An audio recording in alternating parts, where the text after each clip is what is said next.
결론과 결단이 여러분들의 마음 안에 새겨지기를 간절히 소망합니다.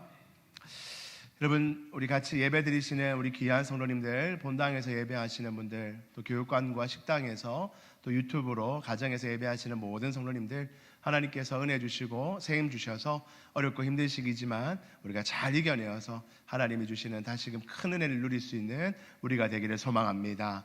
우리 함께 예배하시는 분들, 옆에 있는 분들과 한번 인사 나누겠습니다. 하나님의 은혜가 충만하게 소망합니다. 하나님의 은혜가 충만하게 소망합니다.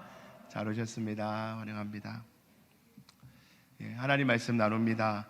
여러분, 지난주에 우리가 본 것처럼 예수님은 우리에게 기도를 가르쳐 주시면서 시험에 들게 하지 마시옵고, 너희가 기도할 때마다 시험에 들지 않게 해달라고 하나님께 기도하라라고 가르쳐 주셨습니다.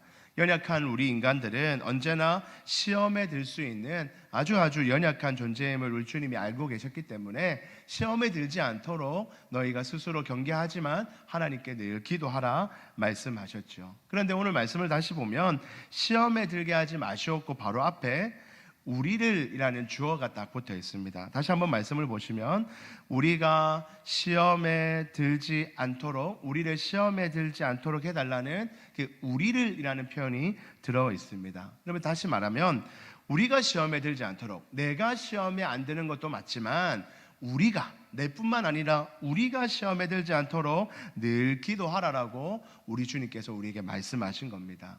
여러분, 예수님은 기도를 가르쳐 주시면서 계속해서 내 개인이 내가 어떻게 되게 해달라고 그렇게 기도하기보다는 우리가 어떻게 되기를 소망합니다. 우리를 어떻게 해주십시오라며 공동체에 대해서 늘 생각하며 기도하라고 우리에게 가르쳐 주셨어요. 그러니까 이 말씀도 내가 시험에 들지 않게 해주십시오 이렇게 기도해도 되지만, 가급적이면 내가 속해 있는 우리 가정이 시험이 안 들었으면 좋겠습니다. 내가 속해 있는 우리 교회가, 내가 속해 있는 우리 직장이나 우리 학교가, 또 내가 속해 있는 이 대한민국이 시험에 들지 않도록 주님께서 우리를 좀 지켜주십시오라며 내가 속해 있는 그 공동체를 늘 생각하며 기도하라고 우리 주님께서 말씀해 주셨습니다. 예수님께서 우리가 라고 붙여주신 그 참 의미를 우리가 다시 한번 더 생각하면서 우리가 시험에 들지 않도록 하나님께 간구한다는 것, 그것이 어떤 의미며 또 우리가 어떻게 해야 되는지를 오늘 말씀을 통해서 한 3가지 정도로 나누어서 생각해 보고자 합니다. 첫 번째로 여러분 같이 한번 읽어보실까요? 첫째, 우리 같이 한번 읽어보겠습니다. 시작. 성도는 공동체로 존재함을 잊지 말아야 합니다. 여러분, 성도는요 언제나 공동체로 존재하고 있다는 것을 잊지 말아야 되는 거예요. 여러분, 공동체 이런 말을 하면 무슨 사회운동하는 사람이나 그럴 때 쓰는 말처럼 쓰여서 교회에서 공동체라는 말을 쓰는 것이 좀 어색하다 할 수도 있습니다. 그러나 사실 이 공동체라는 말은 참 좋은 말이죠. 우리 사명선언에도 예수의 제자 되어 세상의 소망 주는 행복한 공동체, 행복한 교회라고도 할 수 있지만 일부러 공동체라는 말을 씁니다. 왜냐하면 공동체가 가지고 있는 그 단어가 가지고 있는 특별한 의미가 있거든요. 여러분, 한자로 공동체라는 것은 공자도 하나 공자고, 동자는 같을 동자, 하나 동자 같을 동자, 같은 겁니다. 그리고 체는 몸체자입니다. 그러니까 공동체라는 말은 하나라는 겁니다. 하나, 한 몸이라는 거예요. 우리가 이렇게 따로따로 앉아서 예배 드리고 있지만 사실 예수 그리스도를 머리로 하고 우리는 그 몸된 지체로서 사실 다 연결되어 하나로 연결되어 있다는 겁니다. 서로 긴밀하게 연결되어 있어서 영향을 서로가 주고받게 되어 있는 것이 성도라는 존재라는 것입니다. 성도는 그래서 결코 홀로 성도는 될 수가 없습니다. 홀로 곳곳하게 서 있는, 홀로 건강한 그런 성도는 있을 수가 없는 거예요. 내가 성도가 되는 그 순간, 하나님의 백성이 되는 그 순간 우리는 예수 그리스도를 머리로 하는 그 몸의 일부가 되어서 언제나 공동체로 존재하는 것이 우리 성도의 모습이라는 것입니다. 내가 속해 있는 공동체의 수준과 그 도덕적 수준, 그리고 영적인 수준과 내가 절대로 분리될 수가 없다는 겁니다. 반드시 이 공동체의 영향을 받고 또 영향을 주며 지내는 것이 우리 모든 성도들의 모습이라는 것이죠. 절대로 나 홀로 있을 수가 없다는 겁니다.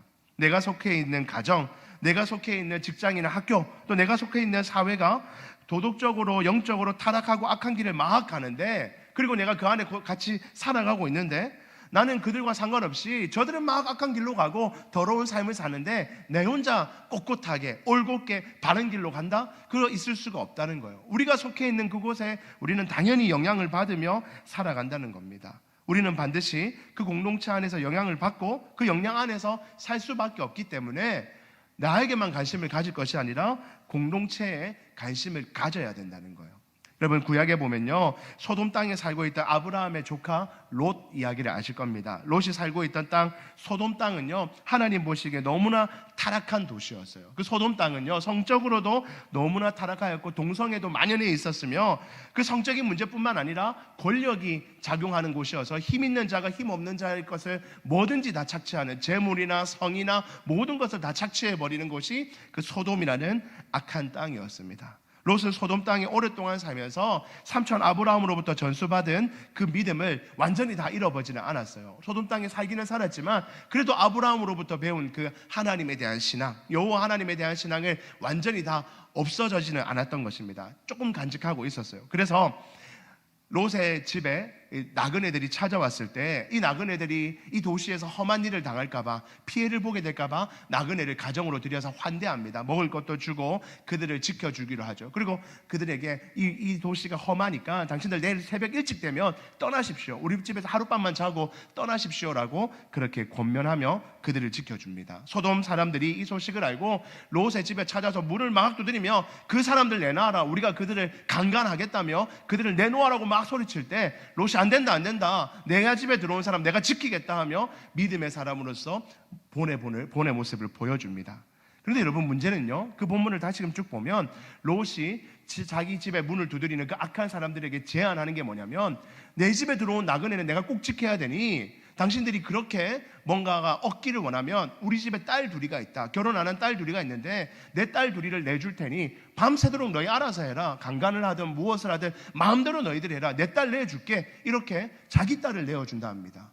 여러분, 이 본문을 아무리 읽어봐도 이해가 안 됩니다. 어찌 아버지가 나그네를 지키는 그 마음이야 충분히 이해되고 좋고 선한 마음이라 할 수 있지만 그 악한 자들에게 자신의 그 사랑하는 두 딸을 내어준다라고 말할 수가 있겠어요? 여러분, 롯이 이 소돔 땅에 살면서 성적으로 너무나 롯 역시도 타락해 버렸습니다. 자신의 딸을 지키겠다는 마음, 자신의 딸을 안전하게 보호하겠다는 마음을 잃어버린 것이죠. 그래서 나그네는 지키되 자신의 딸을 내주겠다고 합니다. 너무나 이해가 안 되는 것이죠.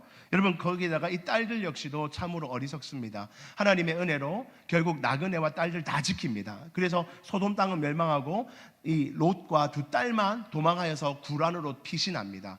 그런데 그 구란에서 롯의 딸들이 가만 보니까 이제 우리는 결혼도 못하고 우리 민족 사람들 다 저 안에서 죽어버렸는데 우리 아버지밖에 없고 우리는 남편도 없는데 어찌 살고, 그렇게 해서 그 딸 둘이가 고민하여서 생각해낸 방법이, 우리 아버지한테 술을 먹여서 우리 아버지가 완전히 인사불성돼서 못 알아볼 때 우리가 한 명씩 아버지와 잠자리를 가져서 우리 아이를 가지자 하여서 실제로 그렇게 해서 아이를 가지게 됩니다. 이 롯의 두 딸들 역시 소돔 땅에 살면서 이 성적인 문화에 대해서 타락하였고 그것을 중요하게 생각하지 아니하고 악하게 생각하여 아버지를 통해서도 그 씨를 받아서 임신을 하겠다는 결정을 하고 그렇게 신행한 것이 이 롯의 두 딸이라는 겁니다.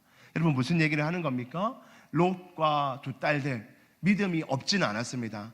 아브라함으로부터 전수받은 여호와 신앙이 있었지만 그들이 소돔 땅에 살면서 성적으로 문란한 것을 너무나 많이 보고 그 문화 안에 살면서 그들 역시 어느 정도 젖어버렸기에 하나님이 기뻐하시는 방법으로 하지 못했던 것이죠.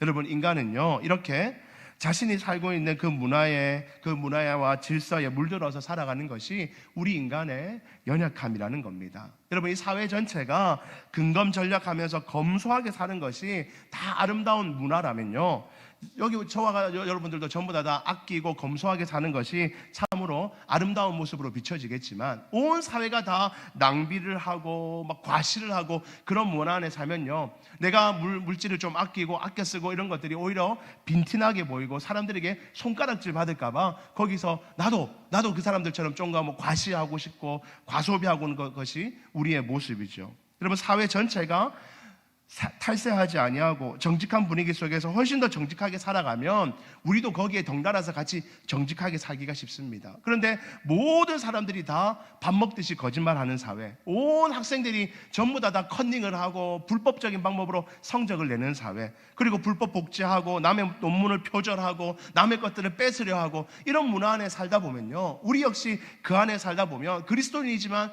다 그렇게 사는 걸 뭐, 다 저렇게 살아야 사라지는 걸 뭐 하면서 우리 또한 그렇게 살아가게 된다는 겁니다. 지금 대한민국 땅에는 부동산을 통해서, 주식을 통해서, 비트코인을 통해서 부를 누리겠다는 사람들이 너무나 많아요. 젊은 세대들은 그거밖에 바라보지 않습니다. 한 달에 받는 월급 가지고는 도저히 집을 살 수 없고 바르게 살 수 없기 때문에 일확천금을 노리는 마음들이 다 마음에 있는 거예요. 온 젊은이들이 다 그런데 마음을 빼앗겨 있으니 나만 가만히 있으면 나만 바보 되는 거 아니야? 나만 차곡차곡 월급 받은 거 저축하고 있으면 참 어리석은 거 아니야? 라는 생각 안에서 사람들이 어떻게 하면 한 번에 돈을 벌 수 있을까? 주식에 가야 될까? 부동산에 투자해야 될까? 비트코인에 가봐야 될까? 막 그렇게 기웃기웃거리는 것이 지금 우리 젊은 세대들의 문화라는 것입니다. 여러분, 세상이 이렇게 가면 우리 그리스도인들도 어쩔 수 없이 그 안에 따라가게 되는 것이 우리 연약한 인간의 모습이라는 겁니다. 그래서 여러분, 예수님은요, 나만 시험에 들지 않기를 바라는 것이 중요한 게 아니라 우리가 속해 있는, 내가 속해 있는 그 우리라는 공동체가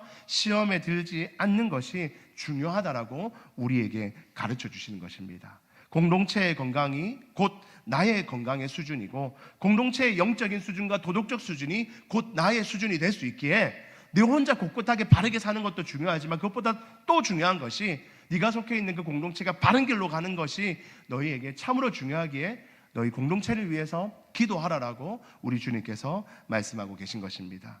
특별히 여러분, 성도라는 것은요, 이 성도라는 단어는 교회 공동체로 함께 존재하는 겁니다. 성자는 거룩할 성자고 도자는 무리 도자죠. 우리가 성도라고 불리는 것은 거룩한 무리로 늘 함께 있는 겁니다. 거룩한 한 사람, 그게 아니라 거룩한 무리로 늘 같이 있기에 우리는 성도라고 부르는 거예요. 그래서 교회의 건강이 곧 나의 건강이에요. 교회의 영적 수준이 나의 영적 수준이 될 수 있는 겁니다. 그래서 교회는 도덕적으로 타락하고 영적으로 병들어가는데 나는 건강하다, 여러분, 그럴 수 있는 게 아니에요. 성도들이 다 병들어가는데 목사 한 사람은 나는 고결하고 나는 기도 많이 하고 나는 하나님 앞에 바로 서 있다, 여러분, 그럴 수 없다는 겁니다. 함께 병들면 함께 병들어가고 함께 아프면 함께 아파가는 것이 공동체이고 성도라는 존재라는 것입니다. 그러므로 우리는 언제나 내가 속해 있는 그 교회 공동체의 영적인 건강, 도덕적인 순결을 놓고 기도하고 관심을 가지며 함께 성장할 수 있도록 노력해야 한다는 거예요. 내일 날이니까 나랑 상관없다, 내 신앙만 잘 지키면 된다, 여러분, 절대로 그럴 수가 없다는 겁니다. 사랑하는 성도 여러분, 우리는 언제나 공동체로 존재함을 잊지 마시기 바랍니다. 같은 몸이라는 사실을 절대로 잊어서는 안 됩니다. 내가 건강하게 신앙생활하고 하나님의 백성으로 바로 살아가기 위해서는 우리 교회의 영적인 건강과 우리 교회의 건강한 문화를 만들어내는 것, 그것이 너무나 중요하다는 것을 깨닫고 거기에 관심을 가지고 기도하며 기쁨으로 섬기시는 저와 여러분들 되기를 주님 이름으로 축복합니다. 여러분, 그렇다면 우리 교회 공동체가 시험에 들지 않고 건강한 공동체로, 교회 공동체가 건강한 문화로 나아가기 위해서 우리가 해야 될 일이 무엇이 있을까? 우리 두 가지 정도를 생각해 볼 수 있는데요. 두 번째입니다. 우리 같이 한번 읽어보겠습니다. 시작. 성도의 교제가 꼭 필요합니다. 건강한 교회를 만들기 위해서, 시험에 들지 않는 교회로 만들기 위해서 우리가 해야 될 것 중에 첫 번째는 성도의 교제가 필요하다는 거예요. 건강한 교회와 교회 질서, 교회 문화 만들기 위해서는 반드시 성도의 교제가 필요합니다. 여기서 우리가 반드시 기억해야 할 것은 남을 돌보는 일, 또 이웃의 영적인 상태를 돌보는 것은 특별한 사람만이 하는 일이 아니라는 거예요. 목사님이니까 목사님이 책임지고 모든 사람의 영적인 건강의 상태를 목사님이 혼자 다 책임지고 목사님이 다 관리한다, 여러분, 그럴 수 없죠. 우리 성도가 아주 많은 것은 아니지만, 물론 제가 우리 각 성도님들의 영적인 상태, 또 가정의 형편들을 제가 다 알고 또 관심을 가지고 있지만, 제 혼자 모든 사람들에게 영향을 끼치고 사랑을 베푸고 그들의 영혼을 관리하는 것, 그건 오해입니다. 오해. 그럴 수가 없는 거예요. 우리 모든 성도는요, 서로에게 영향을 주고 받으며 서로의 건강을 챙겨주는 것이 교회 공동체의 모습이 되어야 할 줄 믿습니다. 우리 중 어느 누구도 누군가에게 필요 없는 사람, 나는 우리 교회에 절대 필요 없는 사람이야, 누군가에게 도움을 줄 수 없는 사람이야, 그런 사람은 한 명도 없고요. 반대로 누군가에게 도움이 필요 없는 사람, 난 도움 필요 없어요, 나는 내 혼자 하나님 잘 믿습니다, 그런 사람도 우리 가운데 아무도 없어요. 우리는 전부 다 누군가에게 필요한 사람이 될 수 있고 누군가에게 도움 줄 수 있는 사람이 될 수 있으며 반대로 누군가로부터 도움을 받아야 되는 그런 사람인 줄 믿습니다. 예를 들어서 여러분, 방위 출신의 우리 남자분들은 방위 출신의 그 서러움, 그거는 우리 해병대 나온 분들이 그거 어떻게 알겠어요? 모르죠. 이 방위들이 가지고 있는 서러움이 있잖아요. 죄송합니다. 혹시 나오신 분들, 나쁘다는 게 아니라 서러움이 있다 하고 하더라고요. 그 서러움을 우리 해병대 나온 분들, 이런 분들 모르는 거예요. 여러분, 빚쟁이들의 고통, 몇 대째 빚쟁이들의 고통을 어찌 몇 대째 부유하게 살아온 사람이 아이고 힘들지요, 그 빚이 있어서 힘들겠네요, 어찌 그거 알겠습니까? 그죠? 아파보지 않은 사람의 고통을 안 아픈 사람, 늘 건강한 사람이 어찌 아이고 힘드시겠네요, 아파서 힘드시겠어요, 어찌 그것을 마음을 이해하겠습니까? 맨날 시험만 쳤다 하면 1등하고 늘 앞장서서 나가던 사람이 어떻게 매일 아무리 공부를 해도 성적이 안 나오고 성공이 잘 안 되는 사람의 그 아픈 마음을 알겠어요? 그죠? 여러분, 우리 교회 안에는 이런저런 사람들이 많이 있습니다. 몸 때문에 고민해보는 사람, 육체적인 아픔으로 고민하고 경제적인 어려움으로 고민하고 근심했던 사람, 또 마음의 어떤 여러 가지 어려움으로 고민했던 사람, 다양한 어려움들이 많기 때문에 그 어려움들을 누군가가 품어줄 때 그 아픔은 누가 품을 수 있냐면 그런 어려움을 겪어봤던 사람이 그 위로를 할 수 있고 그런 아픔을 보듬어 줄 수 있는 것입니다. 그렇기 때문에 우리는 서로가 서로에게 다 필요한 존재라는 것입니다. 그런데 여러분, 이렇게 서로에게 도움을 주기 위해서는 성도의 교제가 반드시 필요하다는 거예요. 누군가가 누군가의 도움을 주기 위해서는 소그룹으로 모여서 함께 대화하고 마음을 나누는 그 시간들이 꼭 필요하다는 겁니다. 이렇게 대예배 시간에 목회자로부터 설교를 듣는 것도 우리 마음을 위로를 받을 수 있고 결단을 얻을 수 있습니다. 그러나 내 마음에 있는 어떤 어려움들, 우리 가정에 있는 어떤 힘든 일들, 내가 요즘에 고민하는 어떤 것들을 함께 나누기 위해서는 개별적으로 만나야 됩니다. 몇 명씩 만나서 서로의 고민을 나누고 어려움을 고백하고 도움을 요청하고 그렇게 할 때 그 문제가 해결되는데, 그것을 위해서는 반드시 소그룹으로 모여야 한다는 거예요. 우리가 개인적으로 어려운 일들을 함께 모여서 나누고 고백할 때 그때 서로 도움을 주고 위로를 주고 회복을 할 수 있는 겁니다. 간혹 이런 분들이 계십니다. 예수 믿으면 되지, 꼭 교회 가야 되나, 꼭 교회 안 가도 예수 믿을 수 있지 않나, 유튜브를 통해서 보면 되지, 그런 분들이 계십니다. 사람들이 많이 모인 곳에 가면 시험거리만 생기더라, 난 사람들 딱 질색이고 난 하나님만 바라본다, 그렇게 생각하는 분들이 간혹 계십니다. 오해입니다. 오해. 잘못된 것이죠. 또 어떤 분들은 작은 교회 가면 시키는 일 많고 사람들에게 내가 노출되는 거 너무 부담스럽다, 큰 교회 가서 그냥 예배만 드리고 조용히 묻혀서 신앙생활을 하면 되지, 등록도 하지 말고 사람들 만나지 말고 그냥 딱 뒤에 앉았다가 예배만 드리고 가면 되지 않나, 그런 분들이 간혹 계십니다. 그래서 여러분, 나는 하나님만 예배한다, 이렇게 고백하는 분들이 계시는 거예요. 여러분, 과연 이것이 올바른 태도일까요? 만일 그분들의 주장대로 신앙생활은 하나님만 바라보는 것이고 설교 듣고 하나님 찬양하고 하나님께만 기도하면 끝이다, 끝, 사람들 안 만나도 얼마든지 내가 그리스도인으로 살 수 있다라고 생각한다면 굳이 하나님께서 교회를 만드실 이유가 없습니다. 굳이 교회를 왜 만드시겠어요? 그냥 각자 만나주시면 끝나는 거지, 왜 하나님이 굳이 교회를 만드시고 모이게 하시고 모여서 예배하게 하시고 나눔을 하게 하실까요? 하나님께서 그렇게 만들어 놓으신 이유는 그 나름의 분명한 이유가 있기 때문입니다. 여러분, 성경적으로 신앙생활은 결코 혼자 할 수 있는 것이 아닙니다. 하나님은 각 사람을 부르시지만 동시에 교회 공동체로 부른다는 사실을 우리는 절대로 잊어서는 안 될 거예요. 지상교회에는 분명히 문제도 있고 약점이 있습니다. 각 교회마다 약한 부분이 있어요. 우리 부국광명교회도 너무나 좋지만 연약한 부분이 분명히 있습니다. 약점이 분명히 있겠지요. 그럼에도 불구하고 반드시 교회 공동체에 성도는 나가야 합니다. 왜냐하면 그것은 바로 교회에 문제 많은 사람, 도움을 받을 필요가 있는 사람들이 그 교회 안에 있기 때문이고, 나 역시도 누군가로부터 도움을 받아야 되기 때문입니다. 하나님 은혜만 있으면 됩니다. 하나님만 도와주시면 되죠. 맞는 말이에요. 그러나 하나님이 도와주시는 가장 큰 방법은 사람을 통해서, 내 곁에 있는 공동체를 통해서 누군가가 나를 도와줌으로 하나님이 나를 도와주시기 때문에, 하나님은 우리가 예배당에 나오고 예배하는 가운데 또 속으로 모임하는 가운데 하나님께서 은혜 주시는 겁니다. 홀로 꼿꼿한 신앙생활 한다는 거 가능하지 않다는 거예요. 여러분 생각해 보십시오. 집에서 어린아이 하나만 키우고 있는 아이가 있다 칩시다. 그 아이가 어릴 때는 늘 엄마가 다 해주는 거예요. 엄마 아빠가 네가 원하는 거 다 해주는 겁니다. 네만 바라보고 너만 좋은 거 해주고 너가 1등이야. 언제나 너만 아름답다 해줘요. 그런데 그 아이가 이제 어린이집이나 유치원에 가봅니다. 가보면 그런 아이들이 다 같이 있거든요. 선생님은 그렇게 안 대해주거든요.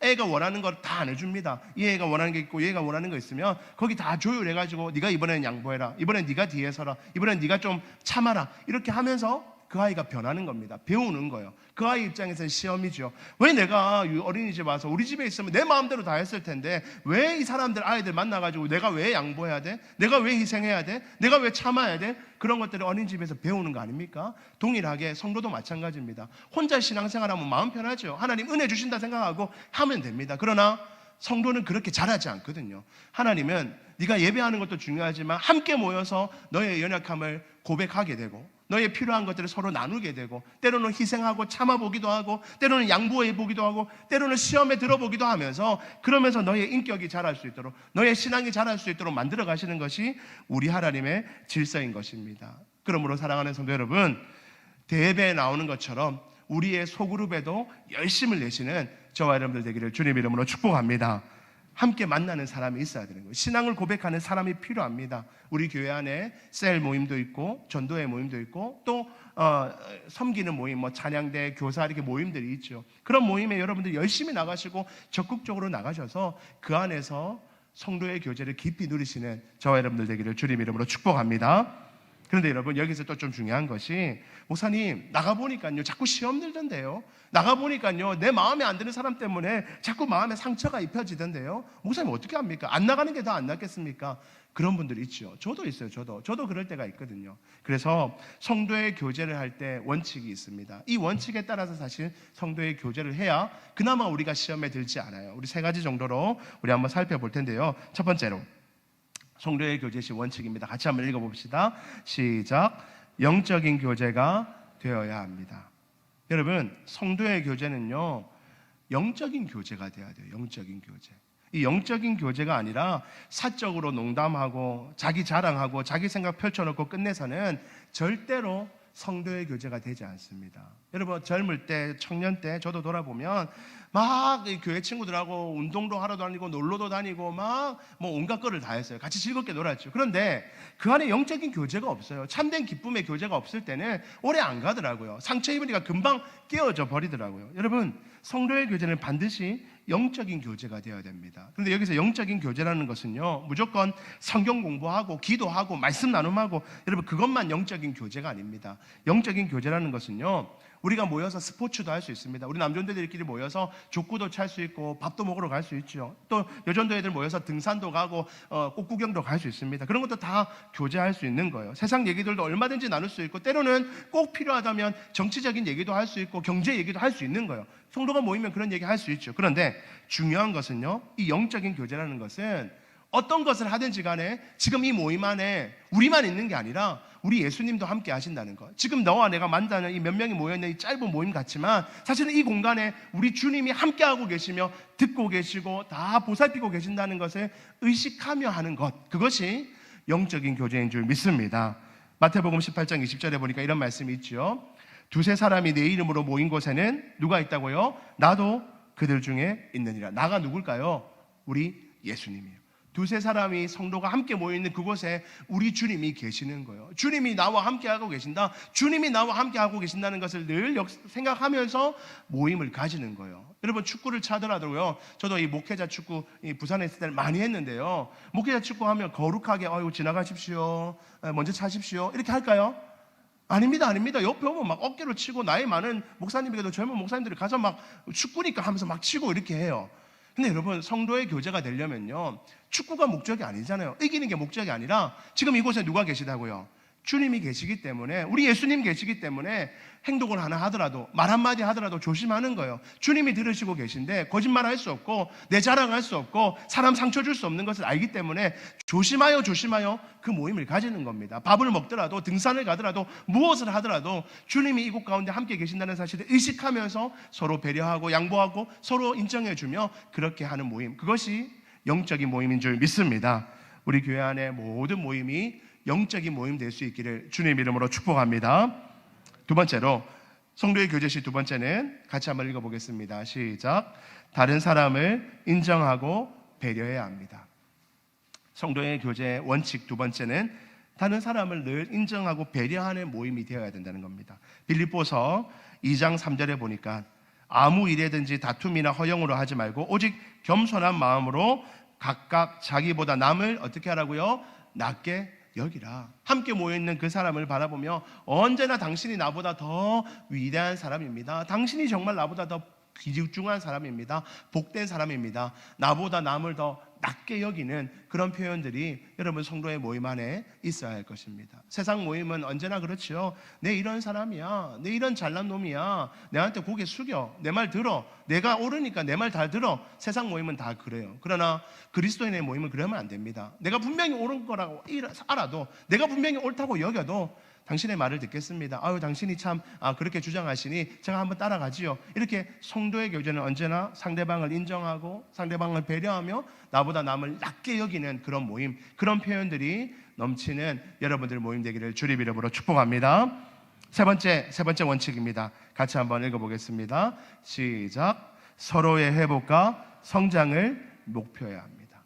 여러분, 성도의 교제는요, 잠시 웃으려고 모이는 거 아닙니다. 그러면 뭐 한다 모입니까? 집에서 그냥 재밌는 거 TV나 보고 내 혼자 맛있는 거 먹으면 내 혼자 즐거우면 되죠. 왜 모입니까? 성도가 모일 때는 서로가 회복되고 성장하는 것을 목표하기 때문에 모이는 거예요. 저 형제와 내가 지금 이 귀한 시간에 함께 모였는데, 함께 밥을 먹는데, 함께 교제하는데, 하나님, 저 성도가 회복되고 성장할 수 있는 기회가 되게 해달라고, 그런 마음으로 우리가 모이는 거예요. 셀 모임을 하는 이유가 뭡니까? 모여서 목사님에게 뭔가 보고하기 위해서 모이라 하니까 모이는 것이 아니라, 우리 몇 명 안 모였지만 3명만 모였어도 이 3명의 회복되는 시간, 영적으로 성장하는 시간, 이 사람이 더욱더 강건해지는 시간이 될 수 있기를 바라는 마음으로 서로 모이고 교제할 때 그 안에 하나님께서 은혜 주시는 줄 믿습니다.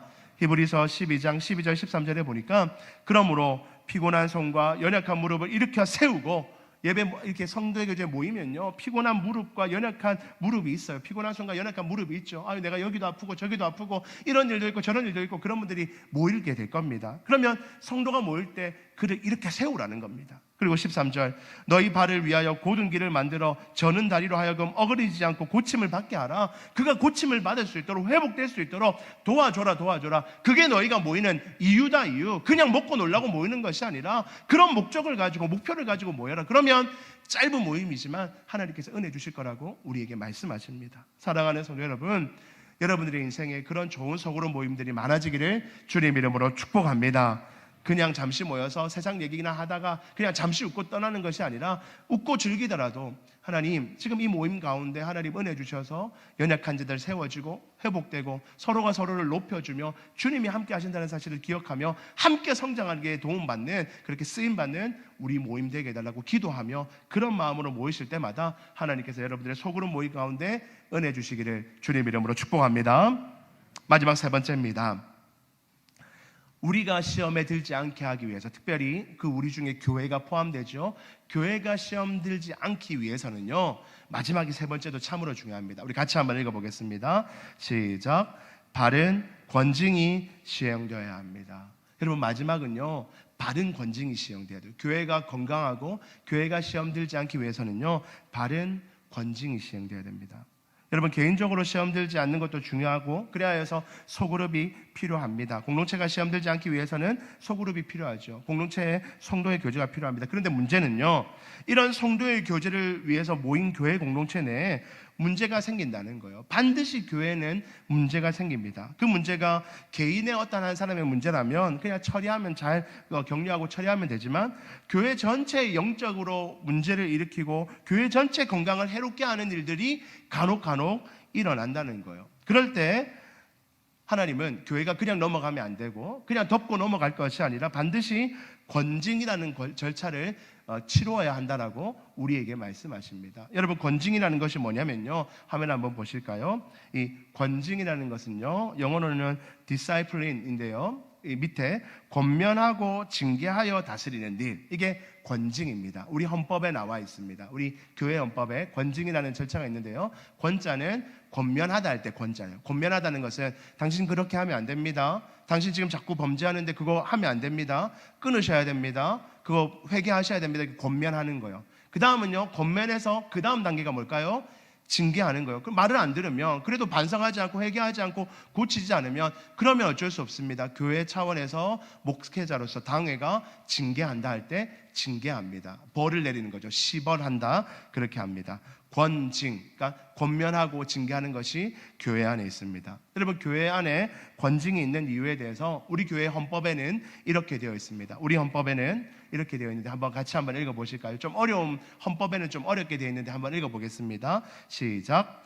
진리를 보호하며 그리스도의 권병과 존령을 견고하게 하며 악행을 제거하고 교회를 정결하게 하며 덕을 세우고 범죄한 자의 신령적 유익을 도모하는 것이다. 여러분, 한번 다시 한번 보시면 이 좀 말이 어렵죠. 그런데 이 권징이 꼭 필요한 이유가 크게 두 가지로 볼 수 있는데요. 첫 번째는 빨간색에 나오는 것처럼 교회를 정결하게 하는 겁니다. 교회가 순결할 수 있도록 만드는 거예요.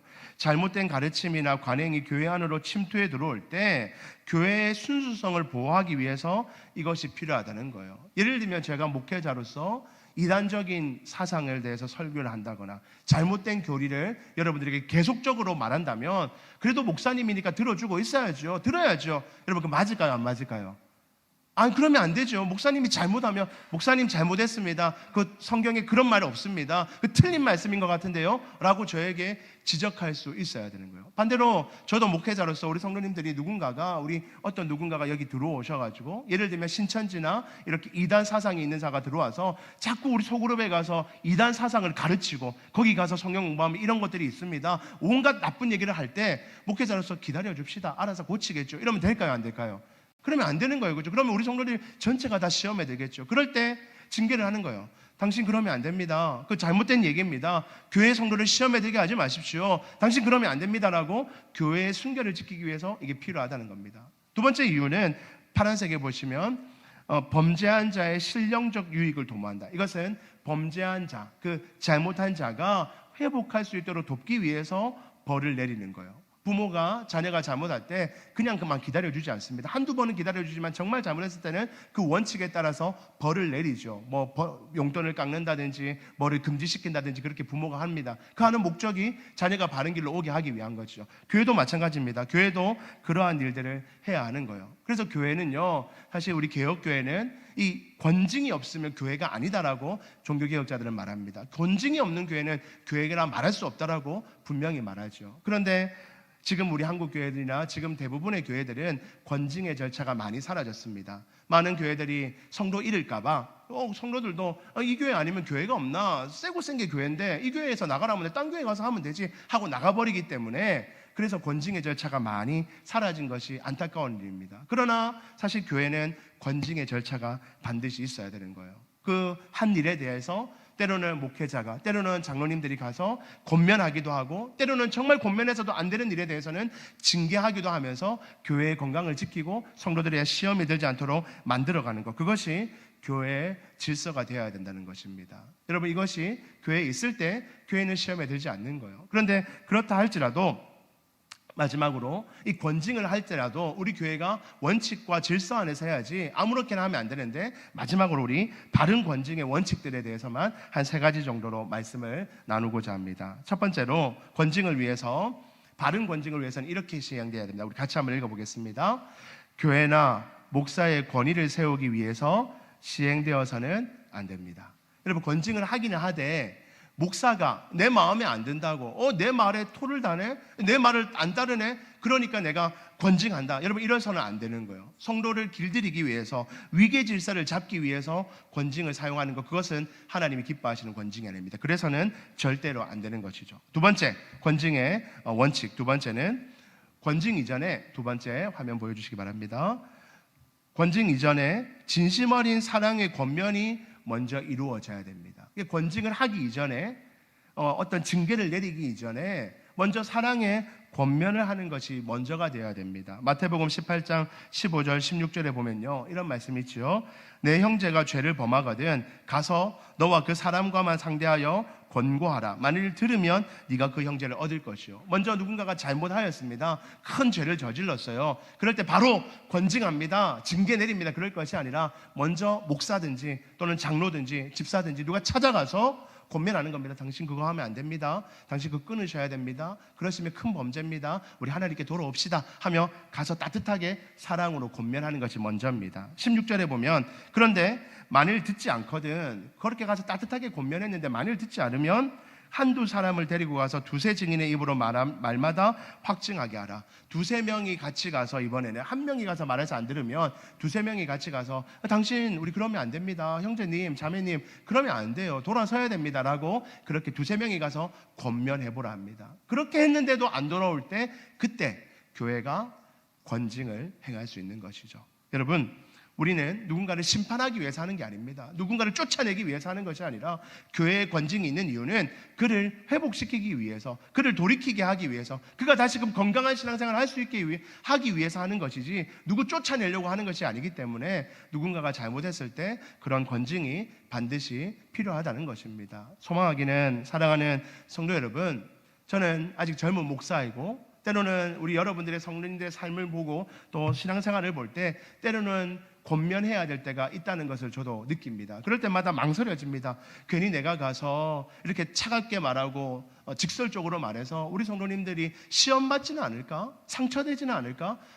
시험 들어서 오히려 나 때문에 시험 들어서 떠나지는 않을까? 막 그런 고민으로 다가가기가 때로는 어려울 때가 있습니다. 그런데 여러분, 좋은 교회는요, 그것을 감당하는 거예요. 좋은 교회는 그것을 마음으로 받아들이는 겁니다. 목사님이 찾아와서 때로는 나의 생활을 보고 나의 신앙생활을 보며 권면하실 때, 때로는 징계하실 때 그것을 받아들일 수 있는 교회가 좋은 교회인 줄 믿습니다. 반대로 저 역시도 마찬가지예요. 제가 바른 목회자로 서 있지 못할 때, 제가 범죄하거나 실수할 때 목사님이니까 가만둔다, 목사님 알아서 하겠지, 그게 아니라 장로님을 통해서든지 또 여러 경로를 통해서든지 제가 바로 서 있을 수 있도록, 바른 목회를 감당할 수 있도록 저에게 권면할 수 있는 것이 좋은 교회인 줄 믿습니다. 여러분, 권면이라는 것을 서로 죽이겠다고 달려드는 것이 아니라 서로를 살려주기 위해서, 서로를 회복시켜주기 위해서 정말 어렵고 힘든 마음이지만 주님의 마음으로 권면하고 때로는 징계하여 돌이키게 하는 것, 그것이 하나님의 뜻인 줄 믿고 그런 질서가 우리 교회 안에 잘 세워지기를 주님 이름으로 축복합니다. 그래서 마지막입니다. 그래서 마지막으로 권징의 마지막 단계는 이겁니다. 우리 같이 한번 읽어보겠습니다. 시작. 권징 이후 그 형제의 회복을 위해 온 교회에 끊임없는 기도와 사랑이 필요합니다. 좋은 교회는 이런 교회예요. 권징을 일단은 해야 되지요. 잘못한 것에 대해서는 잘못했다라고 지적해주고 회복시켜야 됩니다. 그에게 부끄러움을 주기 위해서가 아니라, 그를 쫓아내기 위해서가 아니라 목적은 딱 하나입니다. 교회를 건강하게 하고 또한 그 범죄한 자를, 그 범죄한 성도를 다시금 회복시키기 위해서 하는 것이기 때문에 권징 이후에 더욱더 큰 관심과 기도를 가지고 그 형제를 위해서 기도해 주는 거예요. 주님, 저 형제가 권징 받아서 지금 상처 입었을 텐데 불쌍히 여겨주시고 회복시켜 달라고 온 교회가 그를 위해서 기도할 수 있는 교회, 그런 교회가 하나님이 기뻐하시는 교회, 복된 교회가 되는 줄 믿습니다. 말씀을 정리합니다. 사랑하는 성도 여러분, 예수님은 우리에게 이렇게 기도하라 하셨습니다. 우리가 시험에 들지 않게 해달라고 기도하라 하셨어요. 우리가 시험에 안 들어야 됩니다. 나는 요즘에 목사님 시험 없어요, 요즘에 저는 잘 지냅니다. 근데 우리 옆에 있는 성도가 아파하고 시험에 들었다면 우리는 같이 힘들어해야 돼요. 같이 걱정해줘야 됩니다. 그가 지금 이런 시험에 들었으니 우리가 어떻게 도와줘야 될까, 어떻게 일으켜줘야 될까, 함께 고민할 수 있는 그런 교회가 될 수 있기를 간절히 소망합니다.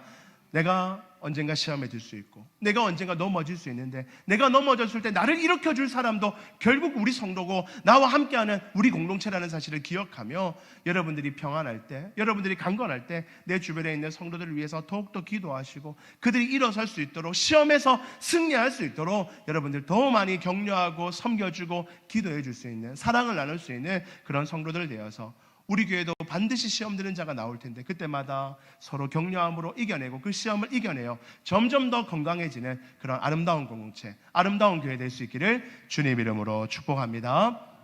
우리 찬양 하나 드리고 같이 기도하겠습니다. 우리 주님 이곳에